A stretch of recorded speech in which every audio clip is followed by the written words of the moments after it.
गुरु प्यारी सात संगत जी, आप सभी को प्रेम भरी राधा स्वामी जी।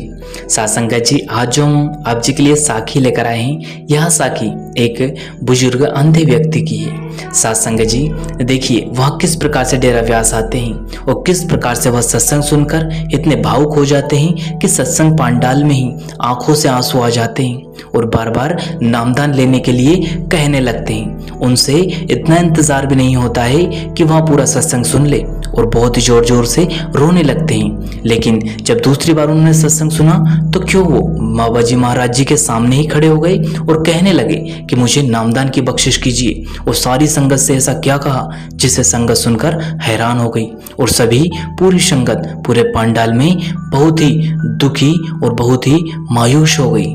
ऐसा क्या कहा उस भाई ने? सासंग जी देखिए, वहाँ कुल मालिक रब है, वह जानी जान है, उसे पता है कि कब कहाँ किसे बुलाना है और किसे नामदान की बख्शिश करना है। सासंग जी, संत महापुरुष जो भी आते हैं वहाँ अवतार होते हैं और वहाँ अपनी रूहों को लेने आते हैं, यहाँ से 84 के फेर से मुक्त करने आते हैं। तो कुछ ऐसा ही इस साखी में होगा। साखी को पूरा अंत तक जरूर सुनिएगा। तो चलिए हम चलते हैं आगे। सासंग जी, यह साखी हुजूर बड़े महाराज जी के समय की साखी है, जिसमें हमें बाबा जी के प्रेम और विश्वास का पता चलेगा। सासंग जी, एक बार एक अंधा व्यक्ति डेरा ब्यास में आया। उसकी वहां पर कुछ सेवादार भाइयों से भेंट हो गई।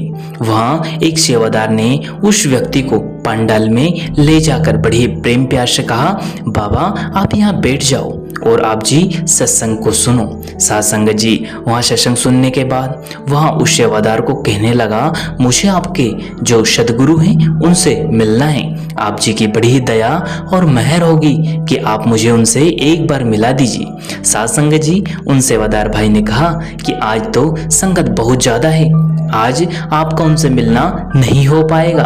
आप ऐसा करें, आज रात हमारे साथ यहीं रुक जाएं, कल का सत्संग सुनकर ही जाएं। सासंग जी, आज रात आप मेरे पास ही रह ले। उस अंधे बुजुर्ग व्यक्ति ने वैसा ही किया जैसा सेवादार भाई ने बोला।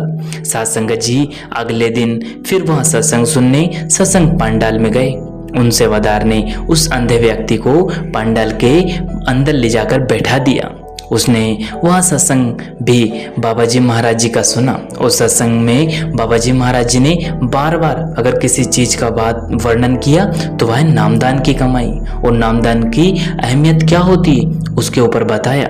सत्संग जी, पूरा जो सत्संग फरमाया गया वह नामदान के ऊपर था। अभी यहाँ सत्संग सुनकर उस बुजुर्ग व्यक्ति के अंदर नाम लेने की तड़प इतनी ज्यादा प्रकट हो गई कि वह सत्संग सुनते सुनते ही रोने लगा।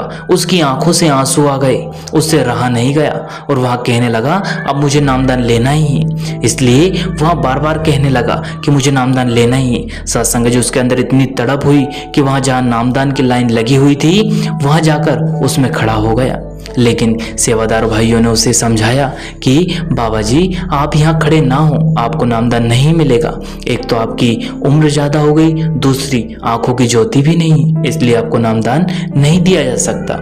साथ संगत जी, उन अंधे बुजुर्ग व्यक्ति ने कहा, अगर ऐसा है तो मुझे अपने जो गुरु हैं उनसे मिला दो, मुझे उनसे बात करनी है। सासंगत जी, हुजूर महाराज जी नामदान दे रहे थे। सासंगत जी, सारी संगत को नामदान देने के बाद बाबा जी महाराज जी उस व्यक्ति के पास गए और कहा, भाई खड़ा हो और इधर देख। सासंगत जी, बाबा जी महाराज जी को जैसा ही उसने व्यक्ति ने देखा तो कहा, देखिए चेहरे तेरे काम आएगा। इस चेहरे का नूर, उसने आंख उठाकर देखी तो उसकी आंखों की ज्योति आ गई।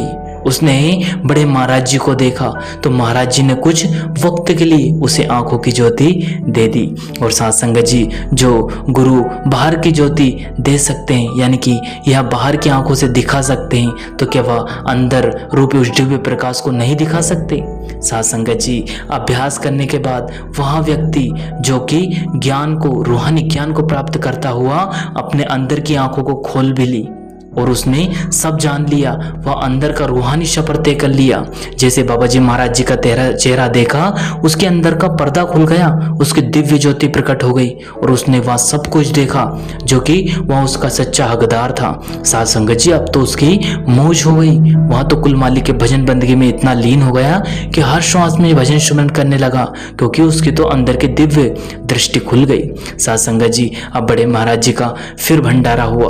वहाँ बाबा जी का सत्संग सुनने डेरा ब्यास दोबारा आया तो सत्संग सुनते सुनते बीच में खड़ा हो गया और बार बार कहने लगा कि मुझे आप जी से बात करनी है, कृपा करके महाराज जी आप मेरी एक बात सुन लो।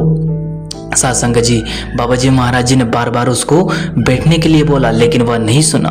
साध संगत जी देखिए, संत महात्मा जानी जान होते हैं, उन्हें पता है कि यहाँ क्या कहने वाला है, लेकिन हम दुनियावी जीवे, सब्र होती नहीं। तो बाबा जी महाराज जी ने भी कहा, इतनी जल्दी क्या है भाई, बैठ जा। लेकिन कुछ देर के बाद फिर खड़ा हो गया और कहने लगा, बाबा जी मुझसे रहा नहीं जाता, मुझे तो बात करनी है। बाबा जी ने कहा, ठीक है तो फिर कह ले जो तुझे कहना है। साध संगत जी, वहाँ बुजुर्ग जी कहने लगे कि हे मेरे सत्संगी भाइयों बहनों, जो आपके सामने खड़े हैं, इनको कोई आम इंसान नहीं समझना। यह पूर्ण संत सदगुरु वह स्वयं रब के रूप में है, इंसान मत समझना इनको। आप अपनी कहानी बताता हूँ, सुनो ध्यान से। मैं पिछले जन्म में एक चील था जो कि डेरा ब्यास के पास एक पेड़ के नीचे रहता था। तो डेरा ब्यास के कुछ सेवादार भाई बहन उस पेड़ के नीचे बैठकर लंगर खाया करते थे और वहाँ लंगर भी ले जाया करते थे। उसके कुछ लंगर का जो छोटे मोटे टुकड़े मुझे मिल जाया करते थे, तो मैंने वहाँ टुकड़े खाए और खाने के बाद उड़ारे भरी तो एक रेलवे लाइन पर एक कुत्ता जो कि घायल पड़ा था, तो मैंने देखा कि मुझे मांस मिल गया, क्योंकि हम चील जाति को मांस बहुत पसंद होता है। तो मैंने सबसे पहले उसकी आंखें खाई। इसके कारण मुझे इस जन्म में आंखों की ज्योति नहीं मिली, लेकिन मेरे गुरु ने मुझे सब दे दिया जो मुझे चाहिए था। मेरे भाइयों बहनों, यह कोई आम इंसान नहीं, यह स्वयं उस मालिक के रूप में एक अवतारी पुरुष है। तुम इनको इंसान मत समझना। प्यारी साध संगत जी, जिसे हम प्यार करते हैं उसके बारे में बातें करना, उसके बारे में सुनना, वो हमें बहुत ही अच्छा लगता है। ऐसा लगता है कि कोई उनके बारे में बोलता रहे और हम सुनते रहें। जबकि कोई हमें व्यक्ति अच्छा लगने लगता है तो उसकी बातें हम सुनते हैं तो वक्त का पता नहीं चलता कैसे निकल गया। मुझे लगता है कि आपको यह साखी जो कि कुल मालिक के बारे में उस बुजुर्ग जी ने समझाई बहुत ही प्यारी लगी होगी जी। साध संगत जी देखिए, मालिक जानी जान है। संत सदगुरु वह मालिक स्वयं रूप में आते हैं, लेकिन हमें समझाने के लिए इंसान का रूप धारण कर लेते हैं। तो जो हमारे बीच में कुल मालिक है यह स्वयं वह संत पूर्ण संत होते हैं जो मालिक के अवतार होते हैं। कभी भी हमें बाबा जी महाराज जी ऐसे नहीं कहते कि वह मालिक है, वह तो स्वयं हमें समझाते रहते हैं कि बेटा यह ना तो गुरु शरीर बन सकता है और ना ही सत्संग जी। तो यह साखी भी उस कुल मालिक के प्रेम और प्यार की साखी थी।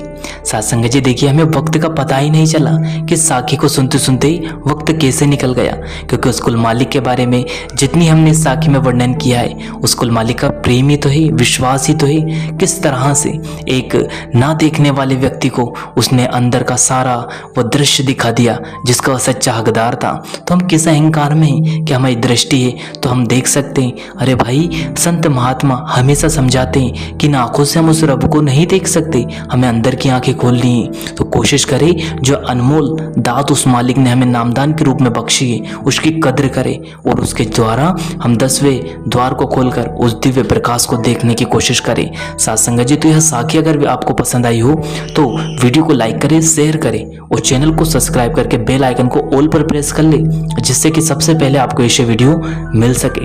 इसी के साथ अपनी वाणी को विराम देते हैं। शुक्रिया, टेक केयर। अंत में आप सभी को प्रेम भरी राधा स्वामी जी।